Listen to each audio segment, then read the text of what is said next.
Улица Куйшидина – магистраль, расположенная в юго-восточной части города Нур-Султан в Алматинском районе.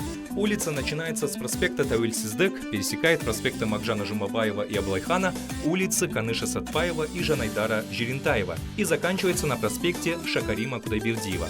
Длина улицы 2952 метра. Дина Нурписова, дамбрист, куйши, композитор, народный артист Казахстана, выдающийся деятель казахской культуры.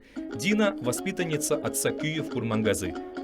В 1937 году в возрасте 75 лет заняла первое место во всесоюзном конкурсе исполнителей на народных инструментах в Москве. В 1944 году, в 85 лет, Дина приняла участие в третьей декаде музыки Республик Средней Азии и Казахстана в городе Ташкент.